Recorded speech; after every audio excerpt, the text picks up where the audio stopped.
Assalamualaikum warahmatullahi wabarakatuh. Perkenalkan, nama saya Rizkyatul Iza Zulfia, NIM 2019-33112. Pada kesempatan kali ini saya akan membahas tentang perspektif global dari visi ilmu pengetahuan dan teknologi. Berikut penjelasannya. Pengetahuan merupakan pengalaman yang bermakna dalam diri tiap orang yang tumbuh sejak dia dilahirkan. Oleh karena itu, manusia yang normal, baik manusia tersebut sekolah ataupun tidak, sudah pasti memiliki pengetahuan. Namun pengetahuan tersebut masih bersifat acak.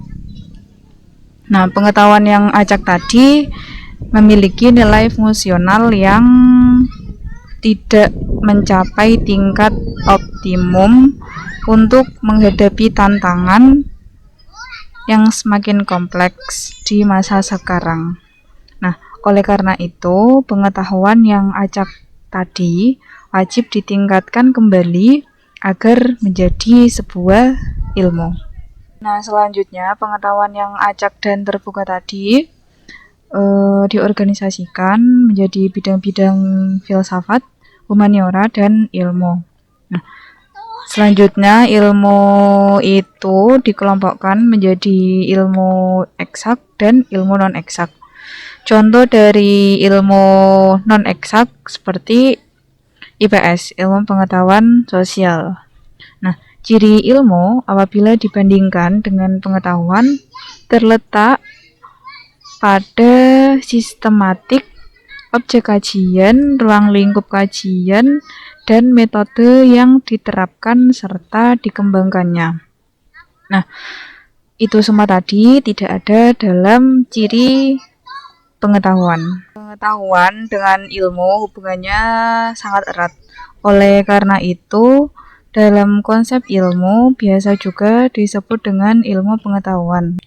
Dengan pengetahuan, pemanfaatan benda, alat-alat, kemudian hewan itu menjadi mudah serta terarah untuk mencapai hasil yang diinginkan.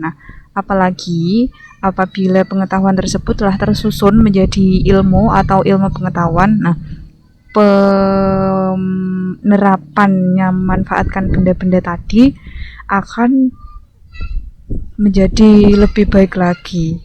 Penerapan pengetahuan dan ilmu pengetahuan dalam kehidupan sehari-hari itu untuk menghasilkan sesuatu atau untuk menciptakan suatu produk. Membuahkan kemampuan tersebut itulah yang dinamakan dengan teknologi. Teknologi adalah penerapan pengetahuan dan ilmu pengetahuan untuk mengembangkan pengetahuan dengan cara memanfaatkan sumber daya untuk memenuhi suatu kebutuhan tertentu. Antara pengetahuan dengan ilmu pengetahuan dan teknologi ini hubungannya sangat erat. Oleh karena itu, dalam kehidupan sehari-hari diungkapkan sebagai ilmu pengetahuan dan teknologi atau yang biasa kita kenal dengan IPTEK.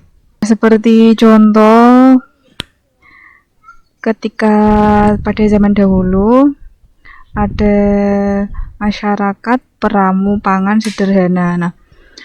Kemampuan pada saat itu, pada zaman itu, hanya mengumpulkan bahan pangan baik yang berada di darat maupun di perairan. Kemudian berkembang lagi menjadi masyarakat peramu pangan lebih maju. Kemampuan pada zaman itu memungut bahan pangan yang sudah lebih berkembang dengan menggunakan peralatan tombak berburu untuk mencari bahan pangan di darat.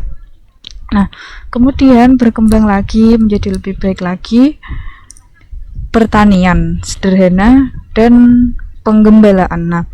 Pada zaman itu mulailah dilakukan cocok tanam meskipun hanya dengan menggunakan tongkat untuk membuat lubang di tanah sebagai tempat benih tanaman.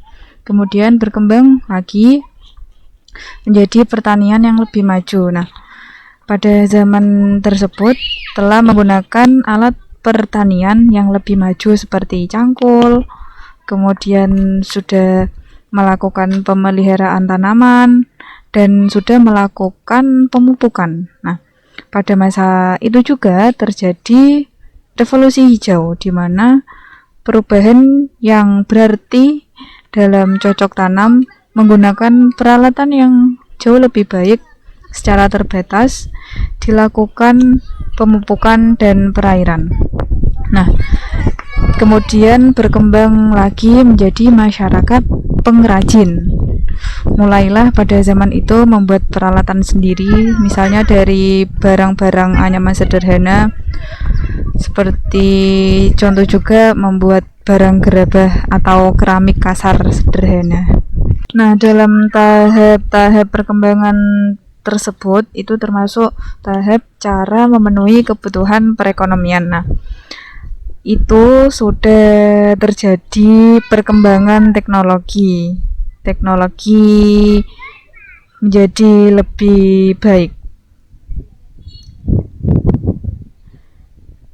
Dari yang awalnya mulai hanya memanfaatkan anggota badan seperti kaki, tangan, kemudian menggunakan peralatan sederhana, sampai menggunakan peralatan yang lebih baik seperti linggis, kemudian cangkul, dan seterusnya. Nah, dari deretan perkembangan perekonomian tadi, sesungguhnya kita sebagai manusia itu telah menerapkan kajian perspektif global dari visi ilmu pengetahuan dan teknologi, atau lebih luas lagi yakni disebut dengan perspektif budaya. Nah, kemajuan ilmu pengetahuan dan teknologi di bidang industri tadi, atau yang disebut dengan petrokimia dan bioteknologi, ini juga mendukung adanya revolusi hijau yang lebih maju serta lebih canggih.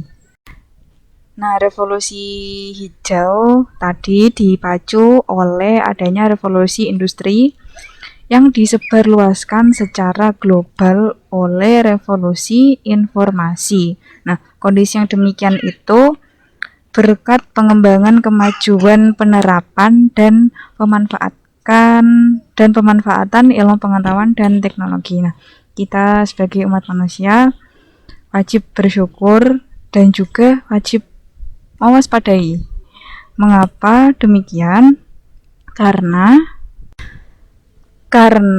kemajuan dan penerapan iptek yang berhasil itu akan menghasilkan future shock atau guncangan hari esok. Nah, tidak hanya di dalam guncangan hari esok itu tidak hanya guncangan fisik, tapi juga guncangan kejiwaan atau physiological shock. Nah, seperti contoh adanya penyakit-penyakit yang timbul di masyarakat yang telah mengglobal, seperti darah tinggi, sadisme, kriminalitas, mabuk-mabukan, dan sebagainya. Nah, itu sudah bukan masalah fisik, biologis, dan mental psikologis di negara tertentu, melainkan tersebut hampir kebanyakan setiap negara di dunia pasti mengalami hal tersebut. Disinilah letak tuntutan bagi dunia pendidikan dalam arti seluas-luasnya untuk menciptakan kiat menghadapi atau mengatasi dampak negatif iptek terhadap goncangan fisik dan psikologis yang terjadi. Sekian penjelasan dari saya, perspektif global dari visi ilmu pengetahuan dan teknologi. Selebihnya mohon maaf apabila ada kesalahan. Wassalamualaikum warahmatullahi wabarakatuh.